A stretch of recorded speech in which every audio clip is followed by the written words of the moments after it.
teman-teman, kembali lagi bersama aku Sofloni. Gimana kabar kalian hari ini? Semoga kalian tetap sehat ya. Teman-teman, di video kali ini kita akan membahas mengenai kita perlu rasa malu. Teman-teman mungkin sudah sering mendengar bahkan bosan mengenai kata-kata ataupun motivasi yang tujuannya untuk meningkatkan kepercayaan diri. Dan teman-teman mungkin jarang atau bahkan hampir tidak pernah melihat ataupun mendengar kata-kata yang mengungkapkan bahwa manusia juga perlu rasa malu.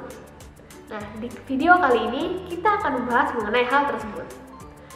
Pertama-tama kita bahas dulu mengenai pengertian dari rasa malu. Malu adalah salah satu bagian dari kepribadian kita. Banyak hal yang membuat kita malu untuk melakukan sesuatu. Malu identik dengan tidak percaya diri. Betulkah demikian? Sebenarnya tidak. Malu tidak berani melakukan sesuatu karena berbagai pertimbangan, misalnya tidak sesuai dengan norma atau aturan yang telah ditetapkan dalam suatu komunitas. Sedangkan tidak percaya diri ialah tidak berani melakukan sesuatu karena memang tidak mampu atau karena pertimbangan lain selain norma. Terdapat beberapa faktor yang membuat seseorang malu untuk melakukan sesuatu. Di antaranya latar belakang keluarga dan pendidikan serta nilai yang dianutnya. Malu bisa bersifat positif, namun bisa juga bersifat negatif. Kebanyakan dari kita menempatkan malu tidak proporsional atau tidak pada tempatnya. Lalu, malu yang bagaimanakah yang merupakan malu yang proporsional? Mari kita bahas. Kita perlu malu dalam beberapa hal. Yang pertama, terlambat.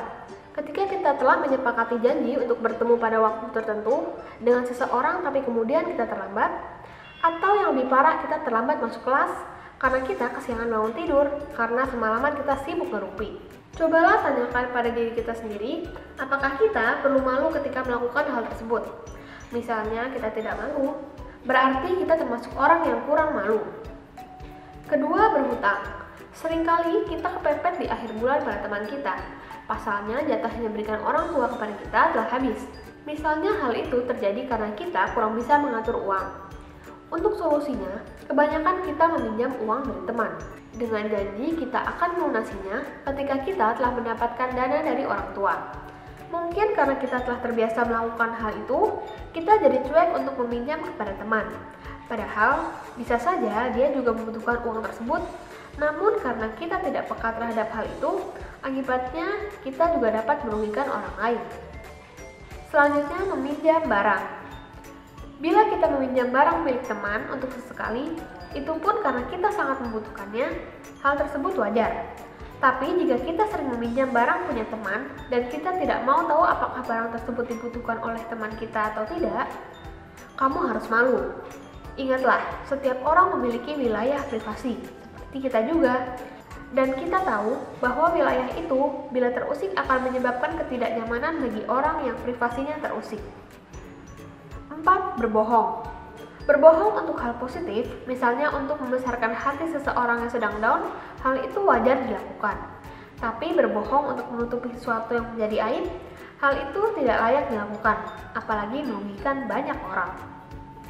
Kelima, melipat gandakan atau korupsi. Perilaku ini mirip perilaku para pejabat yang melakukan korupsi baik dalam skala besar ataupun kecil. Namanya juga perbuatan yang tercela, tetap saja dilarang.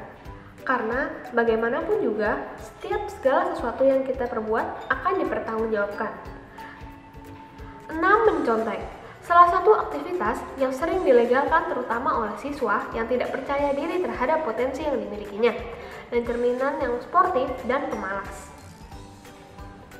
Kita telah membahas mengenai hal-hal yang perlu rasa malu.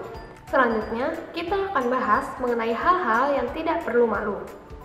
1. Berpendapat. Pendapat merupakan salah satu cerminan yang menandakan pola pikir kita. Kalau misalnya dalam suatu forum kita tidak memberikan pendapat karena malu, padahal siapa tahu pendapat yang kita berikan dalam forum tadi lebih baik daripada pendapat yang lainnya, sehingga acara dapat menjadi lebih sukses. Kedua, maju. Kemajuan tidak akan tercapai tanpa adanya proses perubahan pada diri kita. Jika kita malu untuk merubah kebiasaan jelek, maka kita tidak akan bisa maju. 3. Berkreasi. Berkreasi dalam bentuk apapun tidak dilarang. Karena dalam berkreasi akan terukur sejauh mana keprofesionalan dan bakat kita dalam suatu bidang. Jadi, jangan takut untuk berkreasi. 4. Mengakui kesalahan. Mengakui kesalahan merupakan salah satu cerminan kebertanggungjawaban kita terhadap apa yang telah kita lakukan. Namun, hal ini jarang dilakukan. Kenapa? Karena kita sering merasa malu untuk melakukan hal tersebut. 5. Menolak. Menolak adalah sesuatu hal yang wajar, dan kita tidak perlu merasa tidak enak hati untuk melakukan hal tersebut. Bagaimanapun, hal itu menandakan bahwa kita memiliki ketegasan terhadap diri kita dan orang lain. 6. Bertanya. Malu bertanya sesat di jalan. Masih ingat dengan pepatah tersebut? Dan memang hal itu benar adanya jika dikaitkan dengan logika bila kita berada di suatu tempat yang baru kita kunjungi dan kita bingung. Dan akhirnya kita tersesat. Kemudian kita pun malu untuk bertanya. Selanjutnya teman-teman pasti tahu apa yang terjadi. Jadi teman-teman, kalian juga perlu rasa malu dalam beberapa hal. Rasa kepercayaan diri dan rasa malu haruslah seimbang dalam kalian bersikap. Inilah video ke-8 pada hari ini. Jangan lupa like, komen, dan subscribe di video ini. Sampai jumpa di video berikutnya. Dadah!